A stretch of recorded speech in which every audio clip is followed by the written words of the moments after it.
Hi, welcome to Exact BPSC. Good morning. Uh, it's me, Nishikesh. We are here to today we are going to discuss the PYQs मतलब previous year questions जो कि BPSC के पूर्णतः exam में पहले आ चुके हैं। Actually ये जो पेपर है ये 2020 की पेपर है जो कि 20 में हुई थी आफ्टर कोविड टाइम। तो बता दूं कि बीपीएससी में हर साल प्रीवियस ईयर क्वेश्चंस रिपीट किए जाते हैं। मतलब कि अगर पिछले 10 साल के पेपर आप सॉल्व करते हैं तो आई थिंक कि आपको 10 से 15 क्वेश्चंस आप प्रीवियस ईयर क्वेश्चन से सॉल्व कर सकते हैं। तो इसमें सारे combined mixtures of the history होंगे, कुछ पॉलिटी के पार्ट्स होंगे, और जो हमारा सेंसस हुआ था वो 2011 में हुआ था जो आज तक चल रहा है, तो डिटेल्स और डेटा उसी में से रहते हैं। So we will let's begin with that PYQs of the BPSC. The first question is that first CM of Bihar. देखिए ये क्वेश्चन हर साल एक बार आता है। सारे पेपर्स आप उठा के देखोगे तो उसके बारे में ही पूछा जाता है। वो थे श्री कृष्ण सिंह। ये बिहार के रिवोल्ट मतलब नेशनल रिवोल्ट जब हमारा चल रहा था उसमें इनकी बहुत ज्यादा योगदान इनका रह चुका है। Second question is that name the company established in Patna in year 19 sorry in 1632. It was Dutch East India Company। ठीक है। तो मैं एक चीज आपको बताना चाहता हूँ कि ये एक वर्ड है पी डी ई और एफ। ठीक है। पुर्तगाल, डच, इंग्लिश और फ्रेंच। ठीक है। तो इस तरह से आप याद रख सकते हो कि पहले पुर्तगीज आए थे, फिर डच आए थे, फिर इंग्लिश आए थे, फिर फ्रेंच आए थे, और सबसे फर्स्ट में आए थे पुर्तगीज, और सबसे लास्ट तक यही टिके थे। मतलब PDEFP, Portuguese, Dutch, English, French और पुर्तगीज, सबसे लास्ट तक रहने वाले थे पुर्तगीज। ऐसे आप याद रख सकते हो। The third one is that the name the title given to Jayaprakash Narayan. Jayaprakash Narayan ji को जो टाइटल मिला था वो क्या था? उनका टाइटल था लोकनायक तिलक। आज जो बिहार में आप देखते होंगे कि हमारे जो माननीय मुख्यमंत्री नीतीश कुमार जी, लालू प्रसाद यादव जी, रामविलास पासवान जी और बहुत सारे लोग, ये कहीं ना कहीं, बस कहीं क्या, इन्हीं के कारण आज वो इस जगह पे है जिनको आप जानते हो पॉलिटिक्स में। उनको बनाने वाले यही हैं। जो छात्र आंदोलन चल रही थी जननायक कर्पूरी ठाकुर की, सॉरी, हाँ, वो भी इन्वॉल्व थे। और जेपी की जो आंदोलन थी जयप्रकाश नारायण की, during the time the Indira Gandhi, तो उस समय ये लोक नायक थे। जयप्रकाश नारायण का एक अहम योगदान था छात्र आंदोलन में, जिसके कारण से आज के नीतीश कुमार जी, लालू प्रसाद यादव जी और रामविलास पासवान जी, ये कहीं ना कहीं वहीं से छात्र नेता के रूप में उभर के आए थे। अब बात करते हैं अगले क्वेश्चन की। What where was the first Congress session of session held at Bihar. Bihar में जो फर्स्ट कांग्रेस हुआ था, सेशन हुआ था, वो कहाँ हुआ था? पटना। बता दूं कि पटना को बांकीपुर के नाम से भी जाना जाता है। First of all let me clear this slide. थोड़ा गंदा हो जाता है यार। बांकीपुर के नाम से भी जाना जाता है। जब चंपारण सत्याग्रह हो रहा था, राजकुमार शुक्ला ने जब बुलाया था किसको, गांधी जी को, लखनऊ स्टेशन से, तो वो उतरे यही थे, मतलब पटना में ही उतरे थे। बांकीपुर स्टेशन इसका नाम था। आगे बढ़ते हैं। Who led the 1857 revolt of Bihar. तो बाबू वीर कुंवर सिंह। ठीक है। आरा के मतलब कि रहने वाले थे प्रमुख रूप से, और इन्होंने बहुत डटकर सामना किया था और ब्रिटिशर्स इनको हरा भी नहीं पाए थे। Is one of the living legend of Bihar. Who draw the attention of Gandhi ji towards the bad condition of Champaran. Rajkumar Shukla. पता होगा तीन कठिया प्रणाली। तीन कठिया प्रणाली की बात हुई थी। मतलब कि हमारे है बिहार में 20 बीघा, 20 कट्ठा का 1 बीघा होता है। तो मतलब कि 20 कट्ठा में से जो 3 कट्ठा होता था उसमें इनको इंडिगो ग्रो करने के लिए कहा जाता था। इंडिगो क्या थी? इंडिगो एक कैश क्रॉप थी। नील की खेती करने के लिए बोला जाता था। लेकिन वो जो 3 कट्ठा जमीन होती थी वो सबसे ज्यादा मोस्ट फर्टाइल लैंड वही होता था। और जिस मोस्ट फर्टाइल होने के कारण वहाँ पे जब ये इंडिगो की खेती करते थे तो इंडिगो का जो फर्टिलिटी ऑफ द सॉइल था वो खत्म हो जाता था। उसका जमीन बेकार सी पड़ी रहती थी, क्योंकि इंडिगो की जो जड़ें होती है, रूट इंडिगो प्लांट्स की, वो बहुत गहरी होती है, जो कि पूरा से पूरी तरह से पानियों को सोख लेती है, और वो जमीन बर्बादी हो जाता है। इंडिगो की खेती करने के बावजूद भी उन्हें उस तरह का जो पैसे मिलने चाहिए थे किसानों को, उनकी मेहनत आना, वो नहीं मिलता था। इसी के विरोध में लोगों ने गांधी जी के पास, गांधी जी आए, और कहीं ना कहीं गांधी जी यहीं से चमक के हीरो बने थे। जो नेशनल हीरो गांधी जी बने वो स्टार्टिंग फेज कहाँ था? चंपारण, 1917, वहीं से ये मतलब कि नेशनल मूवमेंट में गांधी जी का स्टार्टिंग पॉइंट यही था। मैं एक हमेशा, इससे पहले अगर आप मेरा वीडियो देखे होंगे तो मैंने एक कॉन्सेप्ट दिया है, that is called CAKE, cake. Cake means C for Champaran, A for Ahmedabad, KE for Kheda. Champaran, Ahmedabad, Kheda. Champaran for the peasant and that farmer protest. Ahmedabad mill strike, जो प्लेग फैला था, मिल वर्कर्स स्ट्राइक पे चले गए थे, कंपनसेशन 30% ऐसा कुछ मांग रहे थे। खेदा की बात करते हैं, it's again and peasant revolt, Kheda आंदोलन, खेदा।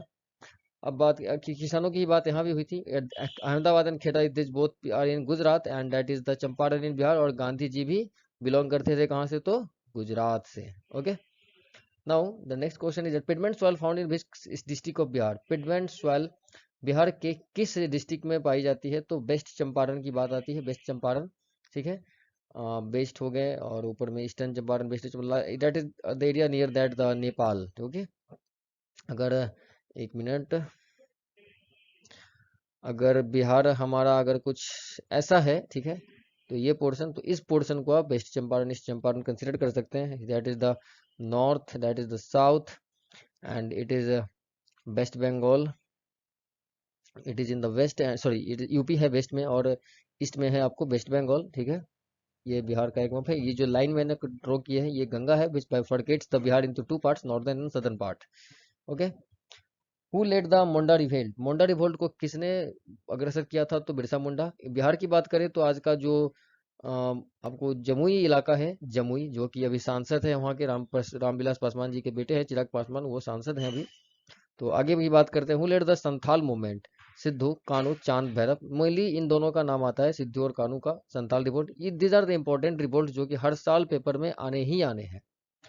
सो next is that, who is the editor of Searchlight newspaper? Searchlight जो न्यूज़पेपर थी, अखबार थे, उसके एडिटर कौन थे? That is Murli Mohan Prasad. इसमें ज्यादा जानने की जरूरत नहीं है, just remember the name that the Murli Mohan Prasad. Okay, next one is that, who led the salt satyagraha in Bhagalpur? आपको याद होगा, नन कोऑपरेशन मूवमेंट की बात करते हैं, एनसीएम, जो गांधी जी के द्वारा 1940 में, सॉरी 1930 में लॉन्च किया गया था। तो उसमें क्या था कि सत्याग्रह, सॉरी सत्याग्रह, सॉल्ट सत्याग्रह, मतलब कि सिविल डिसोबीडियंस मूवमेंट।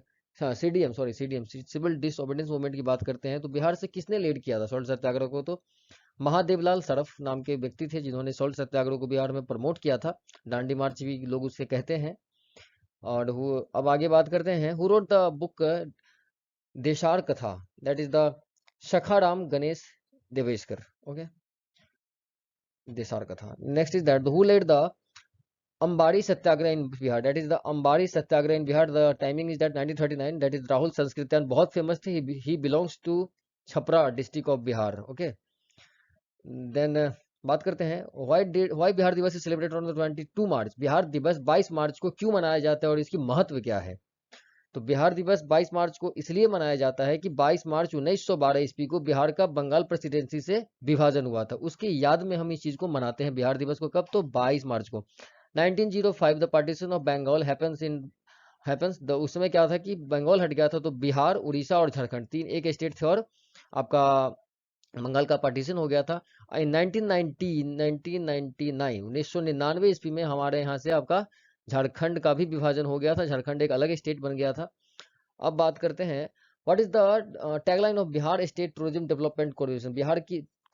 बिहार की जो टूरिज्म डेवलपमेंट कॉर्पोरेशन है, जो कि वो है, उसका टैगलाइन क्या है? That is the blissful Bihar. ठीक है, आप देखते होंगे वसुधैव कुटुंबकम, इस तरह के जो टैगलाइंस होते हैं, वो ही टैगलाइंस की बात हो रही है, ब्लिसफुल बिहार।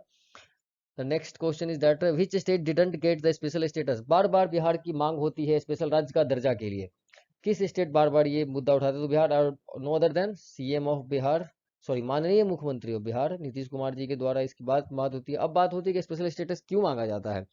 तो आर्टिकल, सॉरी शेड्यूल 5 और 6 में कुछ स्पेशल प्रोविजंस कुछ स्टेट्स को दिए गए हैं। Mainly these are the north eastern states and the कुछ पहाड़ी स्टेट्स हैं, कुछ जैसे कि सिक्किम वगैरह है, तो उनके पास उस तरह की नेचुरल रिसोर्सेज नहीं है, फर्टाइल लैंड नहीं है, वाटर का प्रॉब्लम है, they are used to be on the terrain areas, वो कल्टीवेट, सॉरी झूम कल्टीवेशन करते हैं। तो उस परिस्थितियों को देखते हुए केंद्र सरकार की तरफ से जो टैक्स की बंटवारा की जाती है स्टेट्स को, तो उसमें जो स्पेशल स्टेट्स होते हैं उनको एक अच्छा, मतलब कि अमाउंट जो उनको प्रोवाइड किया जाता है सरकार के द्वारा, वो इसकी जो, मतलब कि अगर प्रोवाइड किया जाता है उसका जो अमाउंट होता है वो अदर स्टेट्स के कंपेरिजन में ज्यादा होता है।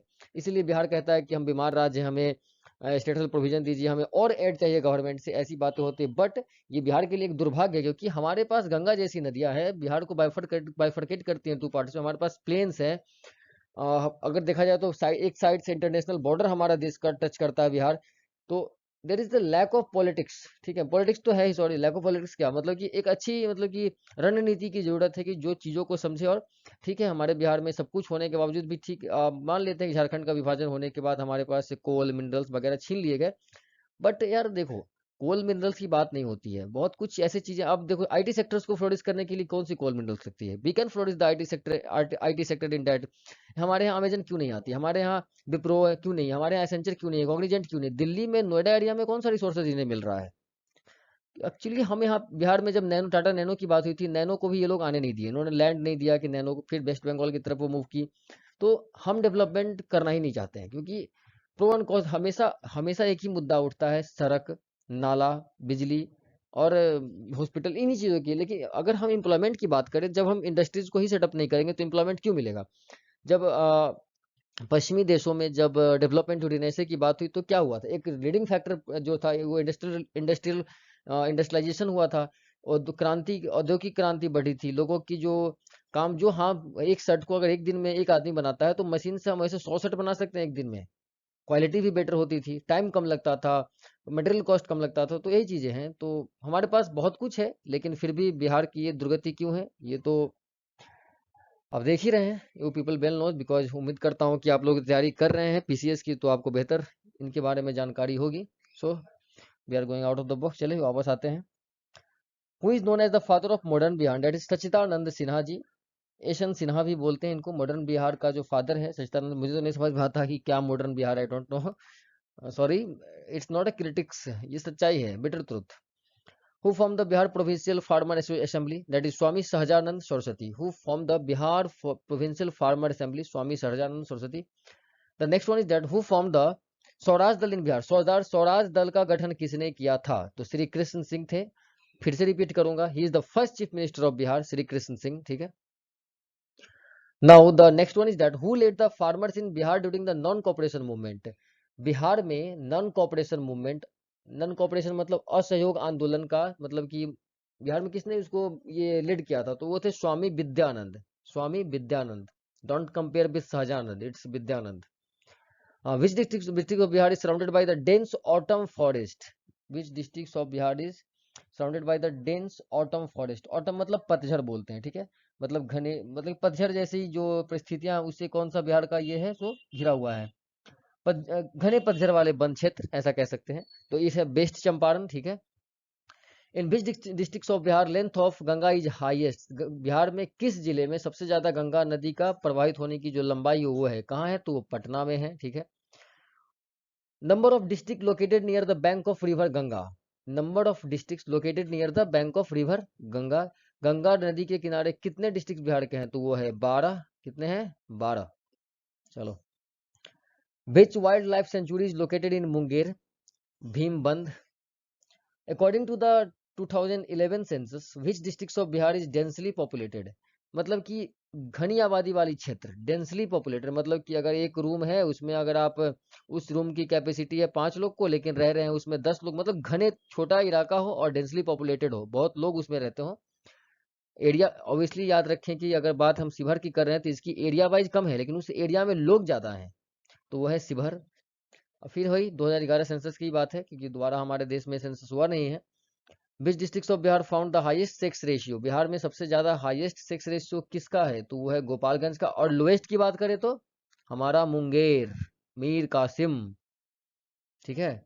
अब बात करते हैं according to the 2011 census, child sex ratio क्या है बिहार की? तो 935, मतलब कि 1000/935।